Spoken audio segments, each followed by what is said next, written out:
Hi everyone, this is Parul, your faculty of reasoning. Welcome to Puzzle Pro. अभी आज के session में हम लोग बात करने वाले हैं कि आप किस तरीके से जो मेंस लेवल के पजल्स और सीटिंग अरेंजमेंट होते हैं उनको किस तरीके से मास्टर कर सकते हैं। बहुत सारे स्टूडेंट्स हैं जो इस चीज़ के लिए पूछ रहे हैं, कमेंट कर रहे हैं बार बार कि मैम ये बताइए कि मेंस को किस तरीके से मास्टर किया जा सकता है। अभी हम लोग आज उसके बारे में बात करने वाले हैं।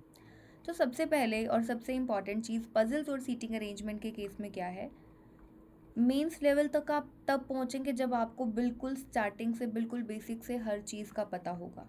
ठीक है, मेंस को अब देखो, आप सभी को पता है कि पहले आपका प्रीलिम्स का पेपर होता है। प्रीलिम्स को क्लियर करने के बाद आप मेंस का पेपर दे सकते हैं, यानी कि दोनों का जो लेवल है एग्ज़ाम का उसमें काफ़ी डिफरेंस होता है। There is no doubt in that कि प्रीलिम्स जो होता है वो इजी टू मॉडरेट रहता है और जो मेंस होता है वो डिफ़िकल्ट लेवल का होता है, उसका डिफ़िकल्टी लेवल काफ़ी अच्छा होता है। ठीक है, तो एनी हाउ जितना भी डिफ़िकल्ट है होता है नहीं होता है, देखो डिफ़िकल्ट चीज़ कोई तब होती है जब हमें आती नहीं होती है। जब कोई चीज़ हमें आ जाती है तो फिर वो आसान हो जाती है, सिंपल सी चीज़ है। तो अभी हमें क्या करना है, मेंस लेवल को अपना आसान बनाना है। मेंस लेवल को आसान बनाना है तो उसके लिए क्या लगेगी, बहुत मेहनत लगेगी, बहुत प्रैक्टिस लगेगी। तो हम लोग बात करने वाले हैं कि किस तरीके से आपको मेहनत करनी है। तो सबसे पहले और सबसे इम्पॉर्टेंट चीज़, जितने भी टाइप्स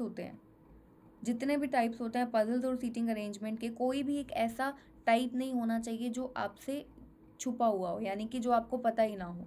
हर एक तरीके की पजल, हर एक तरीके की सीटिंग अरेंजमेंट आपको आनी चाहिए।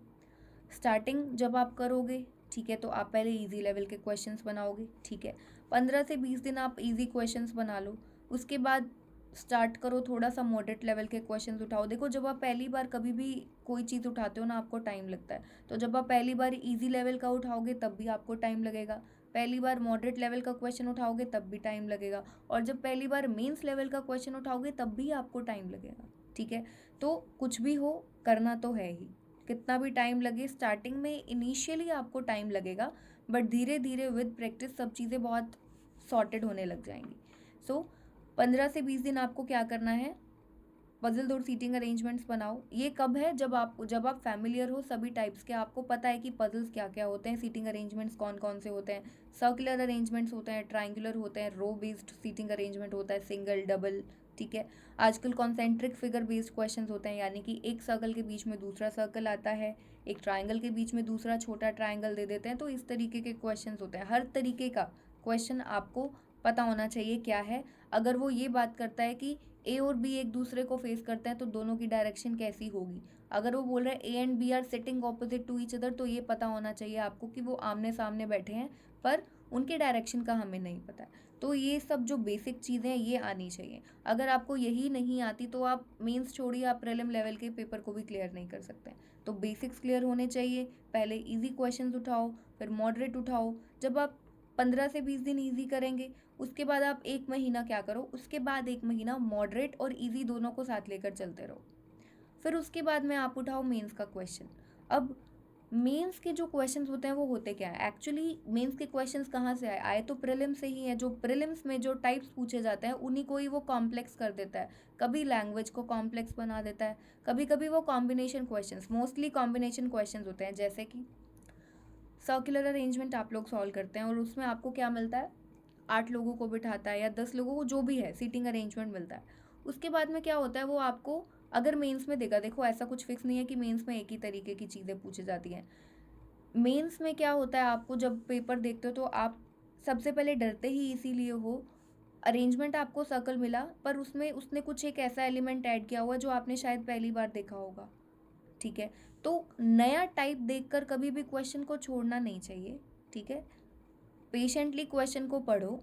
ठीक है, क्वेश्चन को पढ़ोगे तो आपको समझ में आएगा कि उसमें बोला क्या गया है। वो अभी हम इसके बारे में बाद में बात करेंगे। हम लोग बात कर रहे थे कॉम्बिनेशन क्वेश्चन। अब वो आपको क्या करता है, नॉर्मली जो आप प्रीलिम लेवल में करते हो आपको सिंगल रो का क्वेश्चन मिलता है, डबल रो का क्वेश्चन मिलता है। वो मेंस में आपको ट्रिपल रो का दे देता है, या फिर 5 रोज वाला क्वेश्चन दे देता है, 4 रोज वाला क्वेश्चन दे देता है, और उसमें डायरेक्शन साथ में ऐड कर देता है। और फिर वो बात करता है कि ए जो है वो बी के डायगनली अपोजिट बैठता है, और सी की डायरेक्शन डी के रिस्पेक्ट में साउथ ईस्ट है, साउथ वेस्ट है, इस तरीके से बात करता है। होती वही चीज़ें हैं, पर उनको थोड़ा सा डिफ़िकल्टी लेवल तो अभी उन्हें उन्हें बढ़ाना ही है ना। तो डिफ़िकल्टी लेवल को बढ़ाने के लिए वो कॉम्बिनेशन में बना देते हैं क्वेश्चन को, कभी डायरेक्शन सेंस को बीच में डाल देते हैं, कभी किसी चीज़ को डाल देते हैं। अभी लेटेस्ट मैंने एक सर्कुलर सीटिंग अरेंजमेंट कराया था मेंस लेवल का, आप ही के प्रीवियस ईयर का क्वेश्चन है वो, और उसमें उसने आपको पूरे सर्कल का सर्कमफ्रेंस दिया था। बहुत इंपॉर्टेंट क्वेश्चन था, ठीक है। तो वो कुछ ऐसी चीज़ें कर देता है, क्वेश्चन को डिफ़िकल्ट बनाने के लिए कुछ एक एलिमेंट्स ऐसे ऐड कर देता है। एक सर्कल अरेंजमेंट में कॉम्बिनेशन बना देगा उसको डायरेक्शन के साथ में, रो बेस्ड सीटिंग अरेंजमेंट है उसको डायरेक्शन के साथ में कंबाइन कर देगा। तो इस तरीके से क्वेश्चंस पूछे जाते हैं। तो आपको क्या करना है, ऐसे क्वेश्चंस की तैयारी करनी है, स्टार्ट करना है। शुरू में आपको टाइम आपको लगेगा सॉल्व करने में, बट धीरे धीरे धीरे धीरे जब आप लोग एक दिन में, आपको ज़्यादा लगता है आप 2 क्वेश्चन बनाए, जब आप शुरू कर रहे हैं मेंस लेवल का 2 क्वेश्चन बनाए, फिर आप 5-6 दिन तक 2-2 क्वेश्चन बनाएंगे, हफ्ते तक बनाएंगे, या 10 दिन भी मान लो आपको लगते हैं कि थोड़ा सा 2 क्वेश्चंस में ही कि आपकी थोड़ी सी टाइम जो है वो थोड़ा सही हो जाए, ठीक है। तो फिर आप उसके बाद 10 दिन के बाद में क्वेश्चन उठाओ, 3 क्वेश्चंस करने स्टार्ट करो। धीरे धीरे आपकी जो स्पीड है अपने आप बढ़ने लग जाएगी, क्योंकि आपकी फैमिलियरिटी बढ़ जाएगी, ठीक है। प्रीलिम्स के क्वेश्चंस भी जब आपने पहली बार किए थे तो टाइम लगा था।